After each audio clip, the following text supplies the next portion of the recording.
Sentez-vous que le monde devient de plus en plus chaotique, que des forces obscures sont à l'œuvre et que votre paix spirituelle est menacée. Croyez-moi, vous n'êtes pas seul. Mais que diriez-vous si je vous annonçais que la Bible, dans le livre de Daniel, a lancé un signal d'alarme prophétique millénaire qui décrit exactement ce que nous vivons et ce qui est sur le point de se produire.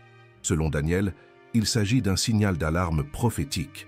Préparez-vous, car dans cette vidéo, nous allons plonger au cœur des prophéties les plus choquantes et urgentes jamais révélées. Nous allons démasquer la figure sinistre connue sous le nom de Petite Corne, l'Antéchrist, ses stratégies subtiles d'ascension, le système de contrôle global à travers la redoutée marque de la bête et la tromperie spirituelle qui séduit déjà des millions de personnes. Vous découvrirez la vérité cachée derrière les crises mondiales qui tirent réellement les ficelles et comment une infrastructure moderne pave la voie à l'apocalypse. Beaucoup ressentent un vide, une angoisse, sans en comprendre la raison. La réponse est ici. Mais attention, ce message n'est pas porteur de peur, mais d'une préparation puissante, car nous allons également révéler le destin scellé de cette force maléfique et le plus important, la promesse glorieuse réservée à ceux qui resteront fidèles à Jésus-Christ. Ce qui est en jeu, c'est votre destin éternel et votre salut. Beaucoup de personnes qui regardent nos vidéos et voient leur vie transformée ne sont pas encore abonnées à la chaîne. Si vous cherchez la vérité révélée, si vous aspirez à la clarté spirituelle et ne voulez pas manquer des révélations cruciales comme celle-ci, abonnez-vous dès maintenant et activez la cloche. C'est rapide, c'est gratuit et c'est votre passeport pour ne pas être pris au dépourvu. Restez avec nous jusqu'à la fin, car chaque seconde de cette vidéo contient une pièce du puzzle divin qui pourrait faire la différence entre la perdition et la paix spirituelle éternelle. Oserez-vous ignorer l'avertissement de Dieu? Laissez dans les commentaires quelle prophétie biblique vous effraie le plus ou vous donne le plus d'espoir. Discutons-en. Alors, mon ami, imaginez un peu le tableau. Au cœur de la prophétie de Daniel, chapitre 7, se dresse une figure, ma foi, assez choquante, qu'on appelle la Petite Corne. Ce n'est pas un détail anodin, hein? C'est un véritable signal d'alerte, un mystère qui, une fois percé, devient une révélation capitale pour comprendre les temps de la fin du monde, ou ce que beaucoup appellent l'apocalypse. Cette entité, c'est pas n'importe quoi. Elle a des yeux comme ceux d'un homme, ce qui suggère une intelligence, une ruse, et une bouche qui balance des paroles pleines d'arrogance. On parle là d'un pouvoir qui se moque de Dieu et défie le ciel même. Ce qu'il faut bien saisir, c'est que cette petite corne représente un pouvoir politique, mais aussi spirituel, complètement corrompu. Le péché sous sa forme la plus institutionnalisée, si vous voulez. Son ambition, changer les temps et la loi, comme le dit la Bible. Elle veut chambouler les valeurs traditionnelles, celles qui, pour beaucoup, sont le fondement de la paix spirituelle. Elle ne se contentera pas d'un petit coin du monde, oh que non. Son influence sera globale, touchant les lois, l'économie et même la religion, tentant de détourner l'adoration due à Jésus-Christ. Certains y voient déjà l'ombre de l'Antéchrist, une force cherchant à saper les fondations de l'Église, peut-être même en lien avec des scandales au Vatican ou des manipulations. C'est une vérité cachée qu'il est urgent de mettre en lumière, car elle a le pouvoir de tromper, et c'est là que le diable se frotte les mains, n'est-ce pas? Pensez à ce que cela implique. Un contrôle si vaste qu'il chercherait à redéfinir la vérité elle-même, un mensonge de 2000 ans démasqué. Cela donne le frisson, un véritable choc pour quiconque prend ses écrits au sérieux. On parle d'une figure centrale dans le grand drame eschatologique, dont les actions annoncent des temps difficiles, mais aussi la nécessité d'un discernement aiguisé. C'est un peu comme si cette entité incarnait le point culminant de la rébellion humaine, un défi direct à la souveraineté divine. Mais comment cette puissance arrive-t-elle sur scène? Alors, pour bien saisir d'où vient cette petite corne, mon cher, il faut faire un petit voyage dans le temps, guidé par la prophétie de Daniel 7, n'est-ce pas? C'est une révélation fondamentale de la Bible. Imagine un peu, Daniel a une vision, et là, 4 bêtes monstrueuses sortent de la mer. C'est pas pour faire joli, hein? Chacune représente un grand empire de l'histoire, des personnages bibliques, ou plutôt des entités qui ont marqué leur temps. D'abord, un lion avec des ailes d'aigle, paf, c'est Babylone. Ensuite, un ours, un peu pâteau et penché d'un côté, symbolisant l'empire médo-perse. Puis, un Léopard agile avec 4 ailes et 4 têtes, c'est la Grèce d'Alexandre le Grand, rapide et conquérante. Et enfin, la 4e bête, ah celle-là, elle est terrible, avec ses dents de fer, écrasant tout sur son passage. Tu l'as deviné, c'est Rome, l'empire qui a même vu la mort de Jésus. C'est un mystère profond comment ces empires se succèdent avec une telle précision prophétique, une vérité qui dérange parfois. Et c'est de cette 4e bête, Rome, qu'émerge notre fameuse petite corne. Mais attention, elle n'arrive pas tout de suite. D'abord, il y a 10 cornes sur la tête de cette bête romaine, symbolisant 10 rois ou royaumes. Et c'est parmi eux, ou plutôt en les supplantant en partie, que la petite corne fait son apparition. Certains voient dans la continuité de Rome une influence qui perdure, parfois associée au Vatican ou à l'Église catholique dans certaines interprétations eschatologiques, un sujet qui a pu préoccuper des figures comme le pape Léon XIV ou être murmuré dans les échos du 3e secret de Fatima. La vérité révélée ici, c'est que cette puissance arrogante a des racines historiques bien précises. C'est une pièce du puzzle qui nous aide à voir plus clair. Et cette figure, crois-moi, on va la retrouver ailleurs.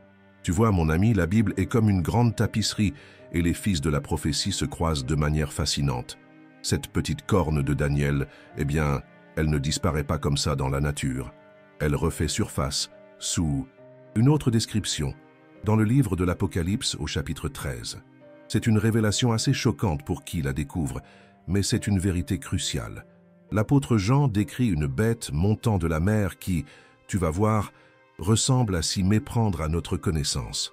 C'est la même figure, le même antéchrist en action, juste avec plus de détails sur sa manière d'opérer à la fin du monde. Ce qui est frappant, c'est que cette bête de l'Apocalypse reçoit son pouvoir, son trône et sa grande autorité directement du dragon. Et qui est ce dragon d'après la Bible? Personne d'autre que le diable, Satan lui-même. C'est dire la source de cette puissance maléfique, un véritable complot religieux à l'échelle cosmique. On n'est plus seulement face à un pouvoir politique corrompu, mais à une entité qui est l'instrument direct de l'ennemi de Jésus-Christ et de son Église. C'est une perspective qui peut provoquer un véritable choc, n'est-ce pas? Et le but de cette bête, tout comme la petite corne, c'est d'instaurer un système de contrôle global. Mais ici, l'accent est mis sur l'adoration. Oui, tu as bien entendu, l'adoration. Elle exigera que le monde entier se prosterne devant elle, détournant les hommes du seul vrai Dieu. Et pour s'assurer de cette soumission, elle mettra en place un système de marques. Ce mystère autour de la continuité prophétique est urgent à comprendre. Certains théologiens, comme le cardinal Sarah, mettent en garde contre les séductions qui pourraient préparer le terrain à un tel pouvoir. Un pouvoir qui pourrait même tenter de s'infiltrer ou de mimer des structures comme celle du Vatican pour mieux tromper, promouvant un véritable mensonge de 2000 ans. Le scandale au Vatican ne serait alors qu'une petite manifestation de cette lutte spirituelle. Et cette marque, justement, parlons-en plus en détail. Alors, cette fameuse marque, ce n'est pas juste un tatouage ou un code-barre, mon ami, loin de là. C'est une révélation de l'Apocalypse, chapitre 13, versets 16-17, qui donne froid dans le dos. Une vérité qui, une fois comprise, est vraiment choquante. La Bible nous dit que personne ne pourra acheter ni vendre sans cette marque, ou le nom de la bête, ou le nombre de son nom. Tu imagines un peu l'impact? C'est un système économique totalement restrictif, un contrôle absolu. Ce qui est urgent de saisir, c'est que ce mystère ancien résonne étrangement avec certaines technologies d'aujourd'hui, n'est-ce pas? On parle d'identification biométrique, où ton corps devient ta carte d'identité. Pense aussi aux monnaies numériques des banques centrales, CBDC, qui pourraient leur permettre une traçabilité totale des transactions. Et avec l'intelligence artificielle qui surveille tout, analysant nos comportements, eh bien on a là les ingrédients potentiels pour un tel système. C'est une perspective qui peut causer un choc, car cela signifierait la fin de toute vie privée, de toute liberté économique, pour ceux qui refusent de se plier. Mais l'implication la plus grave, c'est la dimension spirituelle. Accepter cette marque, ce n'est pas juste une formalité administrative, c'est un acte d'allégeance à l'Antéchrist, un reniement de Jésus-Christ. C'est choisir son camp, et la Bible est claire sur les conséquences. C'est un péché qui mène à la mort spirituelle. C'est là que le diable joue sa grande partie. Imagine la pression, la manipulation, peut-être même au sein d'institutions comme l'Église ou des échos, sombres rappelant les avertissements du 3e secret de Fatima, concernant une apostasie. Le Vatican lui-même pourrait être confronté à des dilemmes inimaginables. Ce n'est pas seulement une question de survie matérielle, mais de salut éternel. Cette prophétie nous invite à une vigilance extrême face aux séductions du monde et aux systèmes qui exigent une soumission totale. Et cette séduction ne sera pas que matérielle. Tu sais, mon ami, le coup le plus rusé du diable, ce n'est pas de se montrer avec des cornes et une fourche. Oh que non. Son chef-d'œuvre, c'est la séduction, l'imitation. Et cette petite corne, l'antéchrist, dont parle la prophétie, elle ne sera pas qu'un tyran politique. Figure-toi qu'elle se posera aussi en grand leader spirituel. C'est là que le mensonge de 2000 ans atteint son paroxysme. Une fausse religion séduisante, attrayante, voilà son arme principale. Une révélation qui fait froid dans le dos, n'est-ce pas? Un véritable choc spirituel. Elle promouvra une spiritualité frelatée, un ersatz de la foi en Jésus-Christ, conçu pour plaire au plus grand nombre, pour caresser l'ego. Comme le dit la Bible, notamment en 2 Thessaloniciens 2, cet homme du péché viendra avec toutes sortes de miracles, de signes et de prodiges mensongers. Il cherchera à changer les lois spirituelles établies par Dieu, à tordre les traditions, à saper les valeurs morales qui fondent une société saine. Ce qui était autrefois interdit par l'Église ou considéré comme un péché pourrait devenir la nouvelle norme, présenté comme une évolution, une libération. On pense à des courants comme la théologie de la libération qui, bien qu'ayant des intentions parfois nobles, peuvent être perçus par certains comme une déviation de la mission purement spirituelle de l'Église. L'objectif? Un contrôle total, non seulement des corps, mais des âmes. Imagine une manipulation des cardinaux ou d'autres leaders religieux pour qu'ils cautionnent cette nouvelle foi, créant un véritable scandale au Vatican ou ailleurs, un complot religieux à l'échelle mondiale. C'est un mystère de voir comment des hommes et des femmes pourront tomber dans un panneau aussi grossier, mais la séduction sera puissante. Il est urgent de comprendre cette stratégie pour ne pas être emporté. Des voix comme celle du cardinal Sarah ne cessent d'alerter sur la perte du sens du sacré et la confusion doctrinale qui prépare le terrain à de telles tromperies. La vérité révélée par les Écritures est notre seule boussole face à ce déferlement qui annonce la fin du monde, l'apocalypse spirituelle avant la physique. Mais combien de temps cette imposture va-t-elle durer? Alors, cette domination de l'Antéchrist, cette période de ténèbres spirituelles, elle ne va pas durer éternellement, Dieu merci. La Bible, dans sa sagesse prophétique, nous donne une durée. C'est un mystère pour beaucoup, mais la prophétie de Daniel 7, 25 parle d'un temps, 2 temps et la moitié d'un temps. Tu saisis? Les spécialistes de l'Apocalypse 13:5 traduisent ça par 42 mois, soit 3 ans et demi. C'est court mais intense. Durant cette phase, ce sera une persécution terrible contre l'Église fidèle, ceux qui s'accrochent à Jésus-Christ et refusent de plier le genou devant la bête et son image. Une manœuvre du diable pour tenter d'anéantir la foi. Un véritable choc annoncé, il est urgent de s'y préparer spirituellement, sachant que c'est un prélude à la fin du monde tel que nous le connaissons. Mais comment le monde actuel pourrait-il préparer une telle scène? Et quand on regarde le monde aujourd'hui, mon ami, avec un regard éclairé par la prophétie, on ne peut s'empêcher de frémir un peu, hein?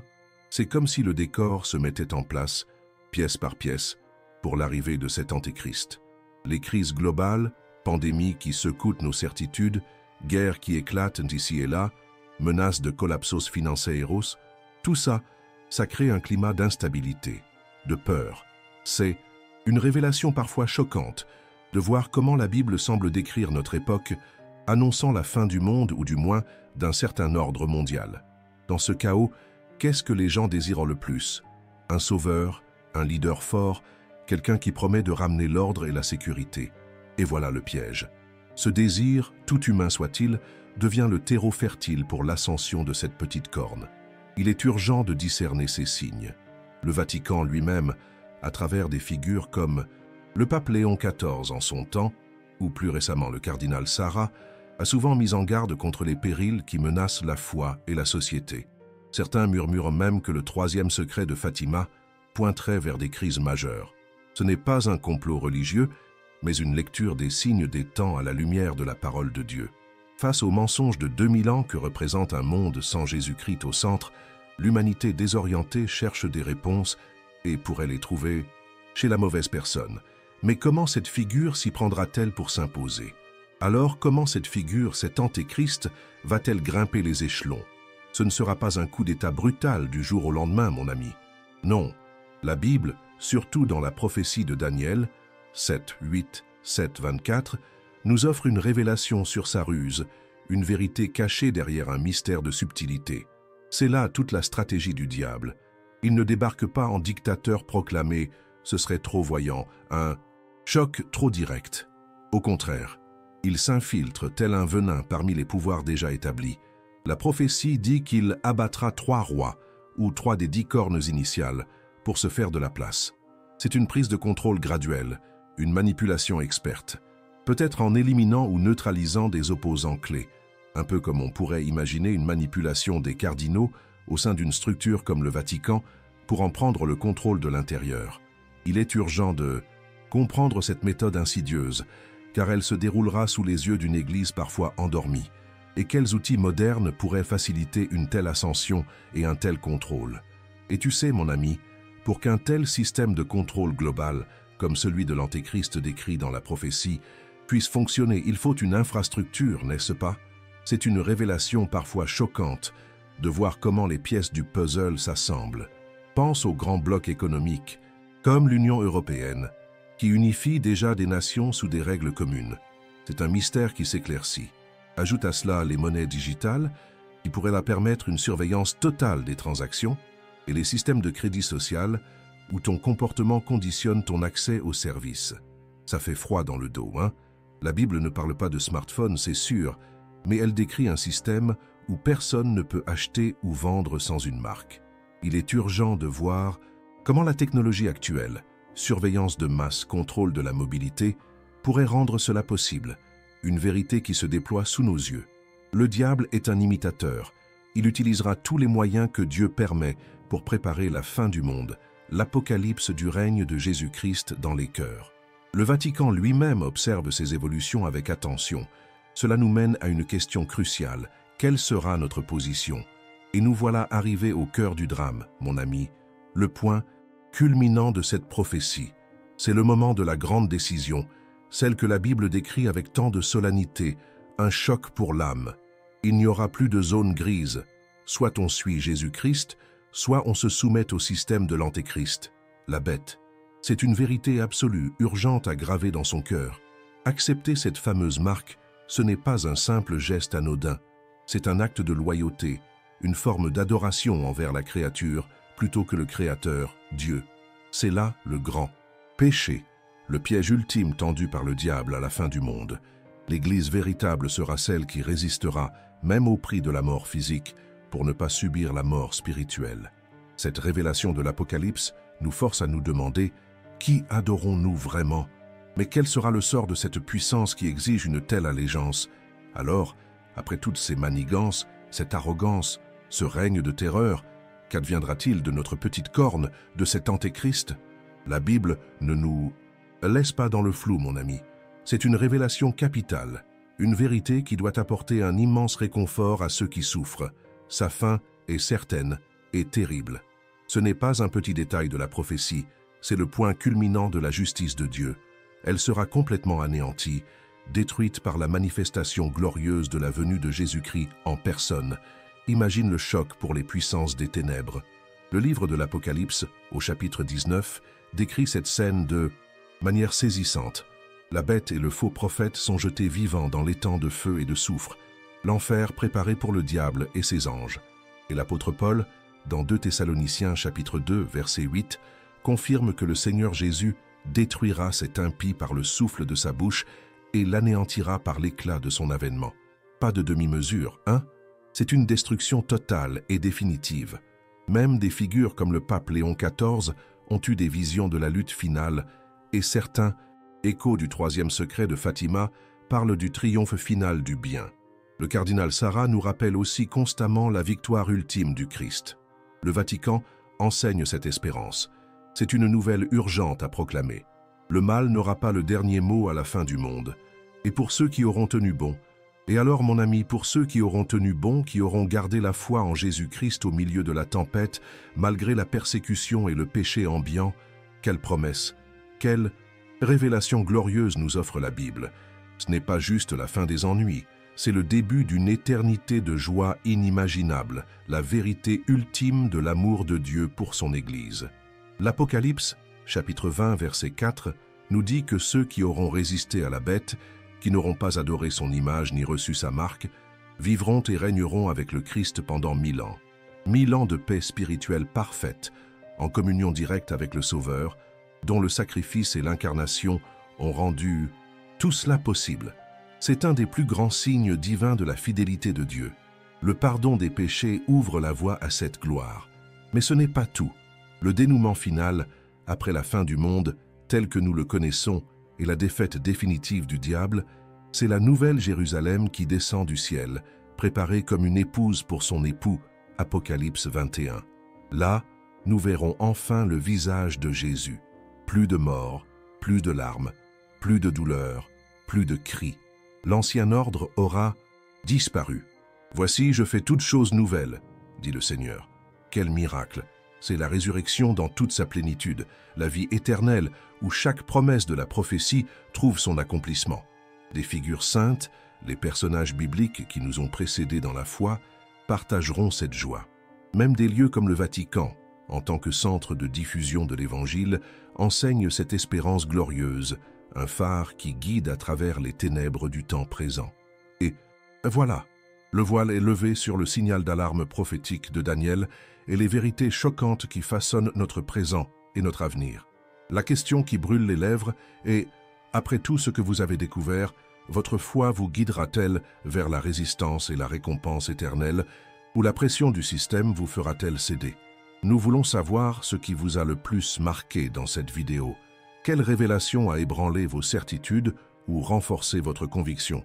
Partagez votre expérience et votre opinion ici dans les commentaires ci-dessous. Votre parcours est important pour nous. Si ce message a résonné dans votre âme et que vous souhaitez continuer à recevoir des contenus transformateurs qui pourraient être la clé de votre paix spirituelle et de votre salut, ne commettez pas l'erreur de manquer ce qui va suivre. Abonnez-vous dès maintenant à la chaîne et activez toutes les notifications en cliquant sur la cloche. C'est votre garantie de ne rien rater des prochaines révélations. Et ne vous arrêtez pas en si bon chemin. Le voyage à travers la connaissance prophétique continue. Cliquez maintenant sur la vidéo qui apparaît sur votre écran pour dévoiler d'autres mystères cruciaux pour les temps de la fin. Que la sagesse divine illumine vos pas. Je suis Sébastien Benoît et nous nous retrouvons pour la prochaine révélation. À bientôt.